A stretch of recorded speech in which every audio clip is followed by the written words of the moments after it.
जरूरी सूचना है आप सभी स्टूडेंट्स के लिए। स्टडी फॉर सिविल सर्विसेज का Android app Google play store में आ चुका है, उसको प्लीज तुरंत इंस्टॉल कर लीजिए। और अगर आप स्टडी फॉर सिविल सर्विसेज के सिर्फ ऐप से कोई भी कोर्स, कोई भी पीडीएफ परचेस करते हैं तो उसमें अप्लाई कूपन, अगर आप ज्ञान सर जो है आप उसमें अप्लाई करते हैं, ये कूपन कोड है, तो उसमें 20% फीस तुरंत माफ हो जाएगी। मतलब 20% डिस्काउंट तुरंत उसमें लग जाएगा। ज्ञान सर लिखना है, नॉर्मली ज्ञान सर स्मॉल लेटर में है सब कुछ, कोई स्पेस नहीं, कोई कॉलम नहीं, सिर्फ ज्ञान सर GYANSIR। इस तरह से अगर कूपन कोड लगाते हैं आप ऐप में बाई करने से पहले, जो अप्लाई कूपन वाले में आता है, तो 20% का डिस्काउंट तुरंत मिलेगा। वीडियो देखिए। नमस्कार दोस्तों, बीपीएससी की हम लोग कर रहे हैं मॉडर्न हिस्ट्री के टॉप 500 एमसीक्यू की सीरीज़। ये उसका अगला लेक्चर है। आई होप आप इसको अच्छे से फॉलो कर रहे हैं ताकि आपका रिवीजन और अच्छे से हो सके। तो आज का एक सवाल शुरू होगा क्वेश्चन नंबर 41 से। कह रहा है वेल्बी कमीशन की स्थापना ब्रिटिश सरकार ने की थी। The Welby commission was set up by British government to भारतीय विश्वविद्यालयों में शैक्षिक सुधार लाने के लिए, मॉन्टेग्यू चेम्सफोर्ड सुधारों की डायरकी के कामकाज की जांच करने के लिए, सरकारी योजना की प्रगति की जांच करना और सुधार के लिए नया कदम सुझाना, ब्रिटिश भारत सरकार द्वारा अनावश्यक खर्चों में पूछताछ करना। तो क्या कारण था वेल्बी कमीशन के सेटअप होने का? Bring educational reforms in Indian universities, to examine the working of dyarchy of Montagu Chelmsford reform, to investigate the progress of governance scheme and suggest new steps for reforms, या inquire into the unnecessary expenditure by the British Indian government.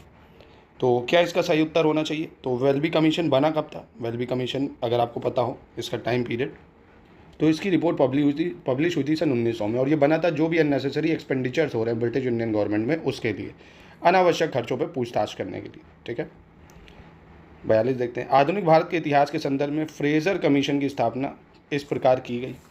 With a reference to the history of modern India, the Fraser commission was set up to नागरिक प्रशासन में सुधार के लिए, रियासतों और सर्वोपरि शक्ति के बीच संबंधों की जांच करने के लिए, शिक्षा में सुधार के लिए, पुलिस विभाग में सुधार के लिए। अगर इंग्लिश में देखें तो reforms in civil administration, examine the relation between the princely states and the paramount power, reforms in education, police department reforms. कौन सा सही होगा इसमें से? तो देखिए 1902 से 1903 के बीच में एक कमीशन बनाया गया था पुलिस रिफॉर्म के लिए under sir Andrew Fraser by Lord Curzon. ठीक है, ये किसके लिए था? पुलिस डिपार्टमेंट में रिफॉर्म के लिए था। लॉर्ड कर्जन के टेन्योर में इसको बनाया गया था। ठीक है, अगला प्रश्न देखते हैं 43। कौन सा कथन सही है ये बताना है। भारतीय राष्ट्रीय सम्मेलन के 2 सत्र 1883 और 1885 में आयोजित किए गए थे। सुरेंद्र नाथ बनर्जी और आनंद मोहन बोस भारतीय राष्ट्रीय सम्मेलन के मुख्य वास्तुकार थे, और भारतीय राष्ट्रीय कांग्रेस का पहला अधिवेशन दिसंबर 1885 में बॉम्बे के गोकुलदास तेजपाल संस्कृत कॉलेज में आयोजित हुआ था। कौन सा कथन सही है? इंग्लिश में देखें, 2 session of Indian National Conference has been held 1883-1885। Surendra Nath Banerjee, Anand Mohan Bose are the main architect of Indian National Conference, और the first session of Indian National Congress was organise Gokuldas Tejpal Sanskrit College Bombay. कौन सा स्टेटमेंट सही है? तीनों ही स्टेटमेंट इसके सही हैं। आपको पता होगा 1885 में जब बना था, WC बनर्जी ने इसकी अध्यक्षता भी करी थी। ठीक है, और 72 लोगों ने इसको अटेंड करा था। पहले और दूसरे स्टेटमेंट भी बिल्कुल सही हो जाएंगे। चलिए अगले प्रश्न की तरफ चलते हैं, अपने क्वेश्चन नंबर 44। अपने प्रारंभिक चरण के दौरान निम्नलिखित में से क्या भारतीय राष्ट्रीय कांग्रेस का उद्देश्य नहीं था? Which of the following was not aim of Indian National Congress during its initial phase? भारतीय राष्ट्र का प्रचार और प्रसार करें, एक उपनिवेश विरोधी राष्ट्रवादी विचारधारा का विकास और प्रचार करें, लोगों का राजनीतिकरण करना और उन्हें शिक्षित करना, समाज में सामाजिक सुधारों को बढ़ावा देना। इंग्लिश में देखें तो promote and nurture Indian nationhood, develop and propagate an anti colonial nationalist ideology, politicise and politically educate people, और to promote social reforms in society.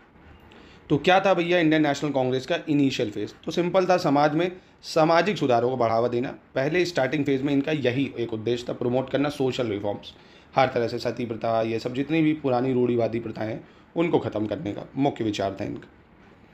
Question number 45 देखते हैं। चेतना और राष्ट्रीय भावना को जगाने के लिए एक मजबूत सार्वजनिक राय बनाएं और फिर आम राजनीतिक सवालों पर लोगों को शिक्षित और एकजुट करें। ब्रिटिश सरकार और ब्रिटिश जनमत को रूस की तर्ज पर भारत में भी सुधार लाने के लिए राजी करना। अब उपरोक्त में से इंडियन नेशनल कांग्रेस में नरम पंथियों का योगदान कौन सा है? इंग्लिश में देखें अगर, create a strong public opinion to arouse consciousness, and national spirit, and then educate and unite people on common political question. Persuade the British government and British public opinion to introduce reforms in India on the lines laid out in Russia. Which of the above was the contribution of moderates of INC? थोड़ा सा logical है, आप थोड़ा सा अगर history detail में पढ़ा होगा भाई मेंस वगैरह में, तो आपको लिखना ही है, तो आप आराम से इसमें बता सकते हो। तो बहुत ही अच्छा एग्जांपल इसका है कि एक स्ट्रॉन्ग ओपिनियन जनरेट करना, लोगों को जागरूक करना है ना, पॉलिटिकल राय के लिए शिक्षित करना, राजनीतिक सवालों पर लोगों को एकजुट करना, ये इनकी राय थी, है ना। जनमत को रूस की तर्ज पर भारत में लाना, ये इनकी राय नहीं थी। यानी पहला बिल्कुल सही है, इसका सिर्फ पहला ठीक हो जाएगा। चलिए अगला प्रश्न देखते हैं। भारतीय राष्ट्रीय कांग्रेस के मध्यम चरण के संबंध में कौन सा कथन सही है? Consider the following statement with respect to moderate phase of Indian National Congress. उदारवादी समुदाय ने औपनिवेशिक शासन को यथासंभव राष्ट्रीय शासन के करीब लाने का प्रयास किया। कारण उदारवादी समुदाय का मानना था कि ब्रिटेन के साथ राजनीतिक संबंध भारत के हित में थे। कौन सा कथन सही है? इंग्लिश में देखें तो moderate tried to transform the colonial rule to be as close to national rule as possible, cause the moderate believe that the political connection with Britain were in India's interest। तो इसको भी अगर आपने दोस्तों थोड़ा सा भी डिटेल में पढ़ा होगा तो आप समझ गए होंगे बिल्कुल ये पहला ऑप्शन सही है, ये भी सही है, ये भी सही है, और ये इसका एक्सप्लेनेशन है। क्योंकि मॉडरेट्स जो थे, जैसे आपके गोपाल कृष्ण गोखले हैं, दादा भाई नौरोजी हैं, इन सबको लगता था कि हाँ इनके साथ पॉलिटिकल रिलेशन भारत के हित में होंगे, हम इनसे सीखेंगे, फिर इसी पॉलिटिकल स्ट्रक्चर को अपनाएंगे और भारत को स्वराज दिलवाएंगे, है ना। चलिए अगले प्रश्न की तरफ चलते हैं। 47 क्या कह रहा है? निम्नलिखित में से कौन सा कथन सही है, ये बताना है आपको, कौन सा कथन सही है। इंपीरियल लेजिस्लेटिव काउंसिल का गठन भारतीय काउंसिल एक्ट 1892 के द्वारा किया गया था, और राज बिहारी बोस उन लोगों में से थे जिनका विधानसभा में नामांकन हुआ था। इंग्लिश में देखें तो Imperial Legislative Council was constituted by Indian Council Act 1892, और Raj Bihari Bose was among those who nominated to the assembly. Which option is correct? तो देखिए पहला भी गलत है, क्योंकि जो इंपीरियल लेजिस्लेटिव काउंसिल थी वो कोई उसके पास पावर नहीं थी, पर इसको बना दिया गया था। अगर पूछेगा कॉन्स्टिट्यूट कब हुई थी, तो इंडियन काउंसिल एक्ट 1861 में बन गई थी, ठीक है। और दूसरा कह रहा है Raj Bihari Bose was among those who nominated to the assembly, तो ये भी दोस्तों गलत हो जाएगा, इनमें से कोई भी सही नहीं है। अगला देखते हैं। 1892 के काउंसिल अधिनियम के बारे में कौन सा कथन गलत है? विच of the following about the council of 1892 is incorrect? प्रतिनिधित्व का सिद्धांत पेश किया गया था। बजट पर केवल चर्चा की जा सकती है। पूरक प्रश्न ना तो पूछा जा सकता था और ना ही किसी प्रश्न के उत्तर पर चर्चा की जा सकती थी। अब इनमें से सही विकल्प का चयन करना है। इंग्लिश में देखें तो the principle of representation was introduced. Budget could be only be voted not discussed. Supplementaries could not be asked nor could answer to any question be discussed. ठीक है, सेलेक्ट द करेक्ट ऑप्शन। तो देखिए principle of representation was introduced, प्रतिनिधित्व का सिद्धांत पेश किया गया, तो यही गलत हो गया पहली चीज़। बजट पर केवल चर्चा की जा सकती थी, ये ठीक है। Budget could be discuss not voted, ये ठीक है। पूरक प्रश्न पूछे जा सकते थे, ये नहीं, इनको आज़ादी मिली थी अभी, तो ये 3 गलत हो गए। मतलब पहला तीसरा गलत है, सिर्फ दूसरा सही हो जाएगा, ठीक है। ये इंडियन काउंसिल एक्ट 1892 पे बेस्ड सवाल था।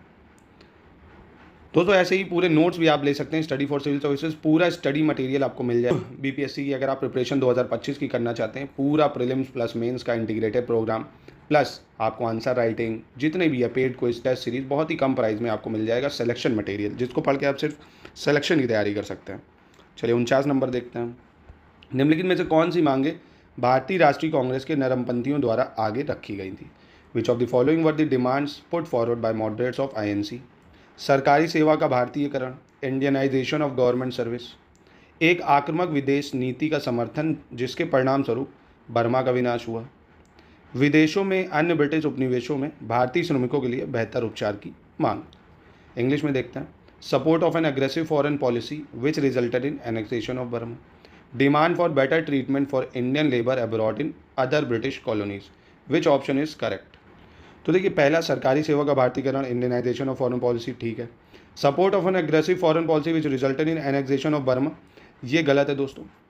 तीसरा, विदेश में अन्य ब्रिटिश उपनिवेशों में भारतीय श्रमिकों के लिए बेहतर उपचार की मांग, ये ठीक है।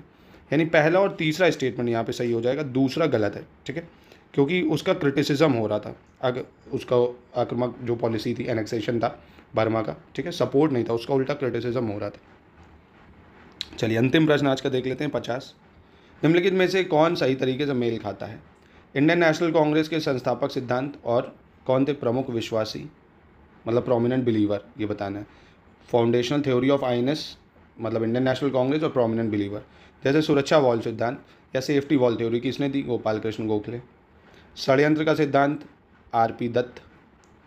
Lightning conductor theory, Lala Lajpat Rai. इनमें से कौन सा सही मैच कर रहा है आपको ये बताना है, ठीक है। तो देखिए कंस्पायरेसी जो थ्योरी है ये बिल्कुल सही है, आरपी दत्त ने दी थी। कंस्पायरेसी थ्योरी किसने दी थी, आरपी दत्त ने दी थी। और सेफ्टी वॉल थ्योरी तो आपको पता होगा लाला लाजपत राय की थी, ठीक है। और लाइटनिंग कंडक्टर थ्योरी जो थी ये गोपाल कृष्ण गोखले की थी। यानी सिर्फ दूसरा मैच खा रहा है और कोई मैच नहीं खा रहा है। तो दोस्तों ये था आज का रिवीजन। ऐसे ही आपको डेली लेक्चर में आपको कराऊंगा, मॉडर्न हिस्ट्री आपकी पूरी डिटेल में मैं करा रहा हूँ ताकि आपका अच्छे से रिवीजन हो, जो कोई भी प्रीलिम्स में बीपीएससी के आपके दिक्कत ना हो, हिस्ट्री का कोई भी क्वेश्चन आ जाए। तो आप इसको लगातार फॉलो कर सकते हैं, और कोई और 500 MCQ की सीरीज़ देखना चाहते हैं तो कमेंट में अपना सजेशन दे सकते हैं।